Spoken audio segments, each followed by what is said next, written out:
How many people does it take to defeat the big bad, the Lich Kings and Deathwings?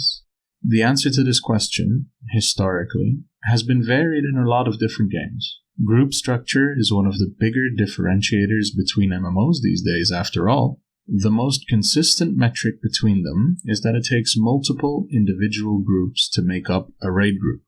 In World of Warcraft, at the very beginning, we had multiple different interpretations of this, from Stratholme, which could be run with 2 dungeon groups or 10 players, to Molten Core, needing 40 players, and everything that you can imagine in between. For example, Ahn'Qiraj, which was geared for 25 players. This required raiding communities to field at least 40 people in their teams to make sure that they could run all content available to them. In other games, this varies a lot. For example, in Final Fantasy XIV, the structure is usually 8 players, but certain large-scale raids there require 24-player groups. It's important to note here, though, that these 24-player groups are split into 3 units of 8 players, which then operate independently of each other within the encounter. Older MMOs that did not have specifically designed raids traditionally also had no raid sizes prescribed to them, and instead they let you fight the bosses with as many or as few people as you wanted, or as you could fit into the group, or within a zone, without crashing the server or tanking your frame rate to 0. These were often just left in the outside world ready to be killed, and often PvP battles would break out over which faction gets to kill the boss. This is the origin of world bosses in World of Warcraft as well. But let's have a look at raid sizes, and how many players should it take to defeat the most difficult enemies within these raid dungeons? How does it affect our social experience within the game, and how many people missed out on intimate personal relationships due to the size of these communities? It's clear to me that large-scale content like raids should always be, at a minimum, 2 dungeon groups. In most games that means 4 or 5 players per groups, or 8 to 10 players total. This way, the fights feel like a relevant threat, and we can classify it as something more than just another dungeon, and the bigger you go, the grander the scale of the fantasy becomes. However, if you go too big, with too many people, and you risk making a disorganized mess where the individual no longer matters. We see this with 40-man raids in Classic, where it's largely irrelevant if a few people die early on in the fight. I'm sure many of you have experienced one of those fights where Timmy dies on the first mechanic again, and rather than use the combat resurrection, your raid leader just says, "Go on lads, carry on, we'll save it for the next one." And even in today's Mythic 20-man raiding, it is often possible to defeat a boss with 1 or 2 dead once you have appropriate gear and experience.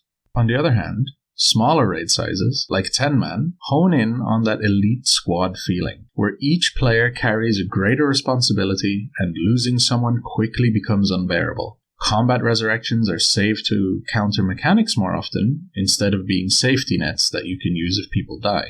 Which one you prefer to play is ultimately subjective. For me, personally, I would rather have raids as small as possible, 10-man specifically, because I enjoy feeling like my performance matters, and the large-scale fantasy is not as important to me. What isn't as subjective is the effect of different raid sizes on game balance, and the social structure of these communities. So let's explore that a little bit. Mythic raiding was introduced to allow for tighter balance at the highest level of play. For those that do not know, Mythic is limited to 20 players, and 20 players only. This should, in theory, allow Blizzard to account for most things and balance the raid to division. And I do think that they have been quite successful in the grand scheme of things. However, I would like to argue that if we change to a 10-man system, balance could be even tighter. And more importantly, there could be meaningful choices embedded into the encounters by limiting what classes are available to the groups. What do I mean here? Well, basically, it's easier to tune numbers when fewer variables are present and less knobs need to be tuned. Blizzard has talked a lot about tuning knobs recently, and with 20 players you need to account for a lot of things, such as the DPS and healing potential offered by everyone, maybe the potential skill gap between them, and after all that's considered, the raids still need to be accessible to the average high-end group. We are talking highest difficulty, but at the same time, Blizzard does want you to beat it. With all this, it becomes wildly difficult to predict what is possible, and players often find a way to exploit the fights to make impossible things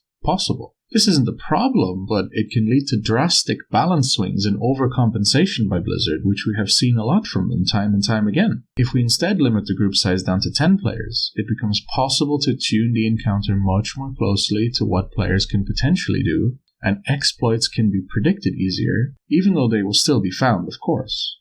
And once they're found, they can be cleanly corrected, and skill gaps are lessened as there are fewer players required for each group. it becomes possible to build in even more variable limiting factors, such as the usual required 2 tanks and 2 healers, now taking up a larger percentage of the overall group composition. Another very interesting topic from this is that if raids are scaled back down to 10 players, it is no longer possible to have one of each class. With the 12 classes we have in the game, some might think that's a problem, but I think it presents an amazing opportunity to create varied challenges and interesting gameplay throughout a raid. Currently, in most Mythic raiding guilds, players are either expected to have a raid-ready alt character, or in more casual guilds where that's not expected, you still have a lot of players that will just have alt characters available because they enjoy the diversity. And so it isn't a stretch to imagine a world where having a single alt to fill in niches of play is not a big ask in raiding communities. So if the hardest difficulty of raiding had bosses designed around being easier with certain classes, such as having a buff that can be spell stolen or adds hidden and stealth that can be revealed via flare or spectral sight, it presents not only unique challenges, but the opportunity for players to feel valued for filling in these niches when they come up. And as Preach says, that can lead to moments of glory. Of course, this needs to be balanced somehow with providing the casual player the opportunity to play whatever they want, whenever they want. And here's where I go back to a concept I discussed in our video about perceived difficulty, where I believe the normal and heroic difficulty should be focused on providing that larger group epic fantasy experience. With current balancing, normal and heroic can be done with any amount of players between 10 and 30, and there generally isn't any real requirements to complete the raid bar decent performance. This is hugely important for the community, and in my opinion absolutely needs to stay. Having these larger group sizes at a lower difficulty allows for the perfect practice environment, where less responsibility is leveled on each player so they can observe and learn safely. But there is still enough pressure in Heroic to make the raids feel significant to the average player. In Mythic, this needs to be reversed though. High responsibility with a razor's edge of focus is what high-end players look for, and only smaller group sizes can provide that. Allowing for a greater degree of communication between players and the ability to develop an intuitive feel for how your teammates play is a huge part of high-level group content in any game. Just look at high-level PvP games like League of Legends, Dota 2, or Valorant, and when we look at how this affects the social side of the game, at first you might think, well, less players in high-end seems counterintuitive.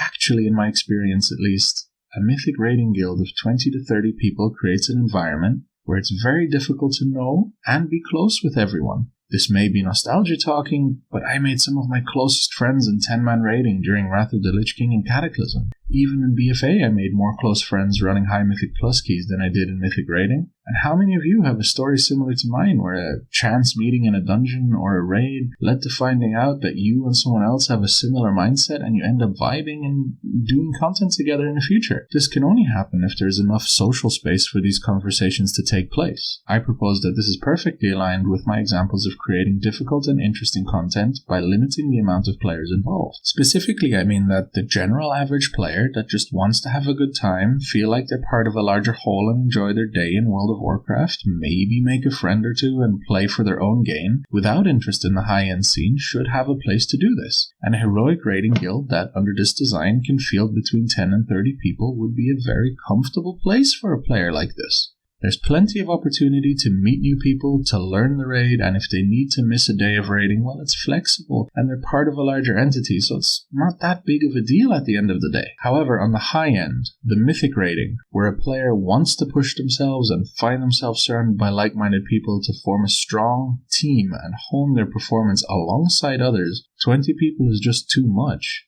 Never mind also needing backups to cover absences. If Mythic raiding was changed to 10-man, these players could have a home in a 15-man team, where everyone had a defined role and an expectation to attend. Everyone could intimately know each other, hang out together, and form very strong personal bonds. When we look at competitive games or sports, there's a huge focus on team spirit, the bonds between players, the brotherhood and sisterhood, and the general identity that the team has. This is only possible when you limit the number of people on the team. Here's where I do have to acknowledge that some raiding guilds like Method or Limit already encompass such a team spirit with a lot of members, at least looking in from the outside. But I don't want to focus on the extreme pinnacle, because that does not represent what is the reality for the average Mythic raid. The reality for us mere mortals is that we often log into a raid and barely exchange words with half of the team. while we actually dream of being in a tight-knit team where everyone is as enthusiastic about what we love as we are. And so I want to end this video on the general statement that I think 10-man raiding should be brought back as the hardest difficulty available in World of Warcraft instead of the 20-man model. I truly believe that this would be a healthy change for the game in all the ways I've outlined and more. I would appreciate any discussion or feedback about this in the comments below, and will make sure to reply to all of them.